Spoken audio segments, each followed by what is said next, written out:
Hi, I'm Tiffany Weinsheimer. I'm going to be recording a presentation about recruiting and selecting staff.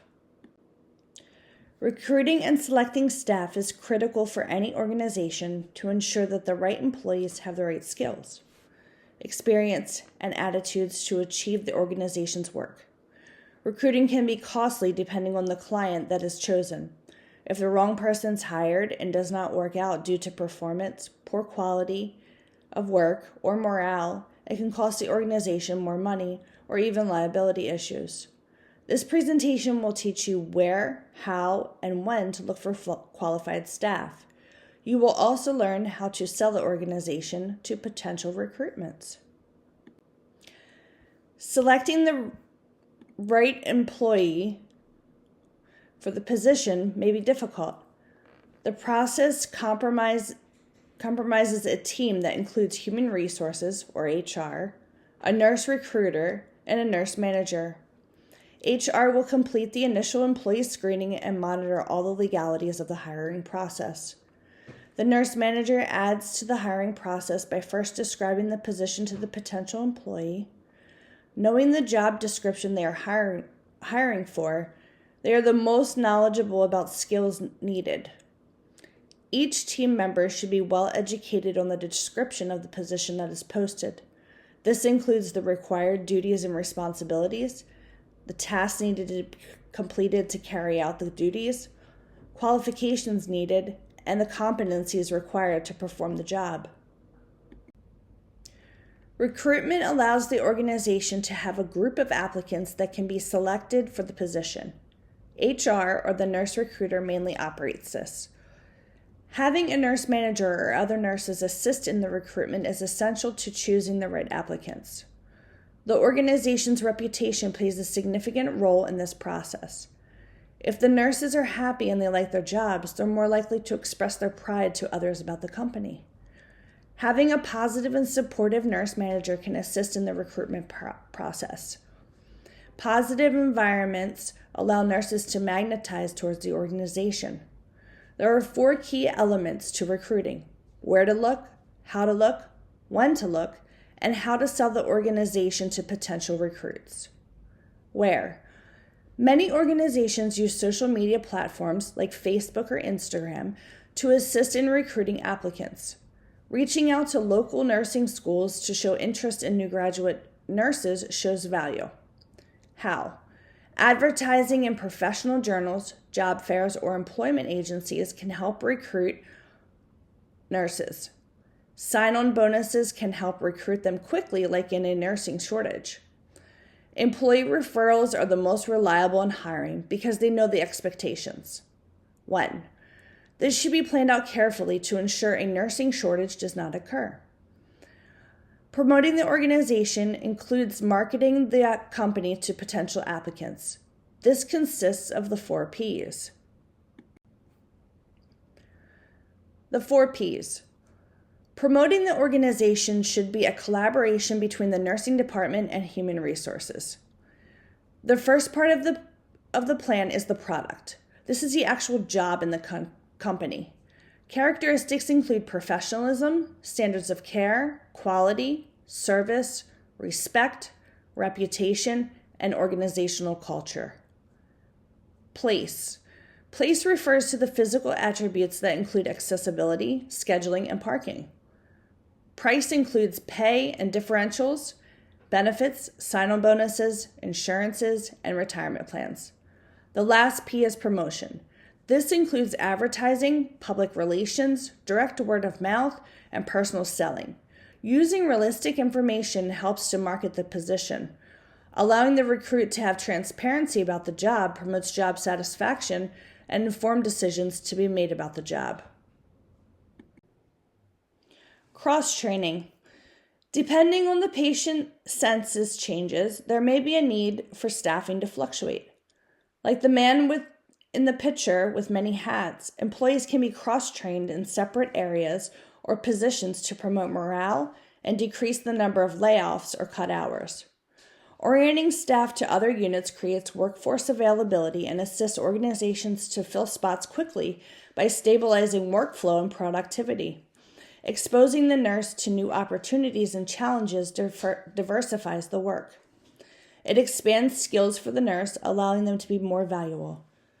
Training should occur to provide the nurse with education about the new tasks that need to be performed, ensuring that the nurses do not get burnt out and reduce their quality of care.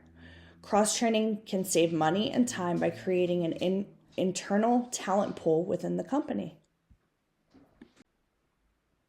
Selecting candidates. The selection process includes human resources reviewing the application.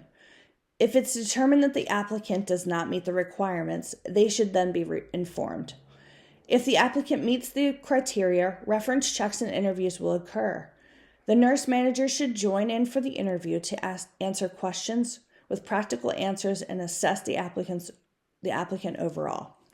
Sometimes other nursing team members will join the interview for feedback about the applicant to the nurse manager or to human resources. After comparing applicants, a decision to hire will be made. A background check will be completed. A phone offer will be made to the applicant pending a drug test. The offer will be official once the drug test is done and verified that it's clean. Rejected applicants may be considered for other positions and can even refer friends, so they need to be treated respectfully. Interviewing candidates. An interview is a formal process in which an employer evaluates an applicant's qualifications, skills, experience, and suitability for a position. Most managers are not prepared for an interview. All materials should be ready and in a quiet and pleasant site. Not being prepared for the interview could lead to interruptions or failure to be prepared with important information that's needed. The interviewer should have received the job requirements, the application, and the resume. They also should have taken notes of specific questions that need to be asked. Planning for the interview should have occurred either the evening before or the morning of the meeting. Allowing for an informal, relaxed setting helps to relieve some nervousness. Both parties should be comfortable without interruptions of phone calls. Arrangements should be made before the interview if coffee or drinks are offered. Opening the interview. First, make sure the interview starts on time. The interview should be dynamic, engaging, and energetic. Begin the interview by greeting the applicant in a warm and friendly way. Be positive and happy to see the candidate. Sound excited when asking questions. Introduce yourself and ask for the applicant's preferred name. Maintain eye contact and discuss mutual interests or experiences. Ask them about something on their resume or make a statement about the weather.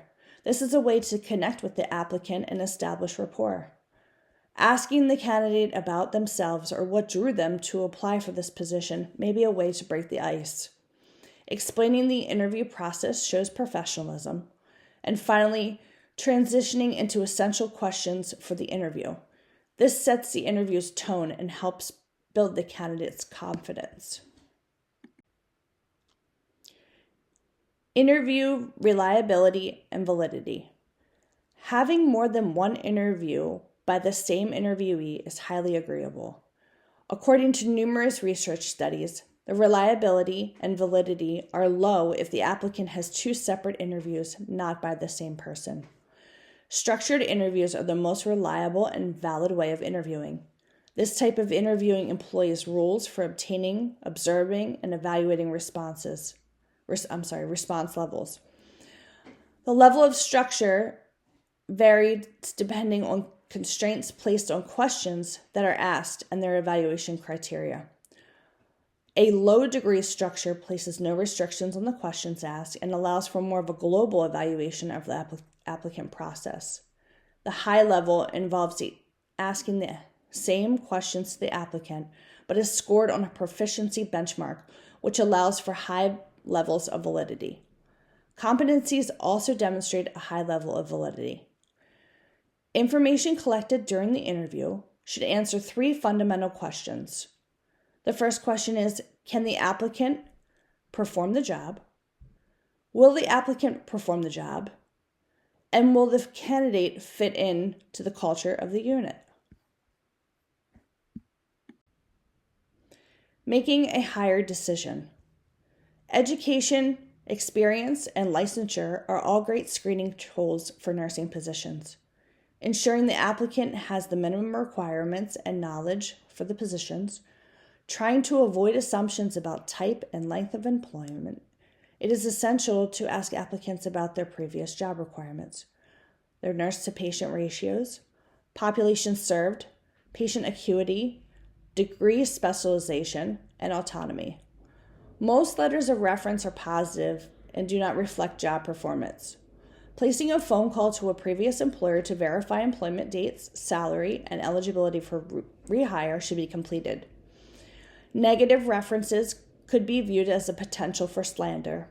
Avoid asking about times between jobs and family or marital status. Nursing licensure can be verified online through the State Board of Nursing. Integrating the information. When comparing candidates, weigh the job qualities in order of importance. Second, the qualities should be weighed on the basis of the data collected. Third, the trainability of the applicant should be weighed based on education, experience, and ability to be trained. The data should be compared across all candidates. A background check, including a criminal check, should be completed before making an offer. After the interview with the nurse manager, Human Resources is notified to complete a thorough check. Once this is completed, the applicant can be called with the offer conditional on passing a drug screen within 24 hours.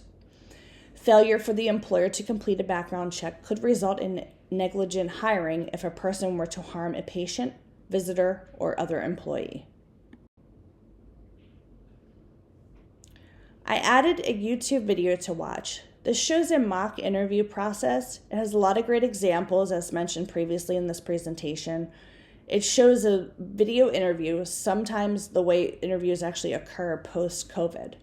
The process is laid back and allows for in-the-moment suggestions for better interviews. I also placed the link at the bottom of the screen if you're unable to access the video. This is a link to an article about recruiting strategies for nurses. It lists 10 different topics to help recruit nurses. One of the biggest things I was attracted to in my current job was the work-life balance. I can self-schedule and I'm only required to work every third weekend. This allows me to spend more time with my family and have self-care days to recuperate from my full-time nursing career. On this slide, I have added some questions of what to ask and what not to ask during pre-employment. There's a lot of legalities and laws around pre-employment questions and discrimination. Here are some questions that can be asked during the pre-employment interviews. Asking an applicant if they used a different name while attending school or at a job, you are able to ask, but not any names that would indicate race, color, or religion. Asking about current or previous addresses is allowed, but do not probe into foreign addresses. Proof of age after hiring and asking if the applicant is over 18 is permitted. Asking about a person's birthplace, race, or color is prohibited, as well as their religion. Asking to prove citizenship is okay, but asking about where they were born or where their parents were native born is not allowed. Asking about children, whether the amount or even childcare arrangements is inappropriate. And finally, asking questions about finances, including if they had garnished wages, is prohibited. I hope this presentation helped to clarify some issues and helped you to learn about hiring practices. The next slide is my references. Thank you.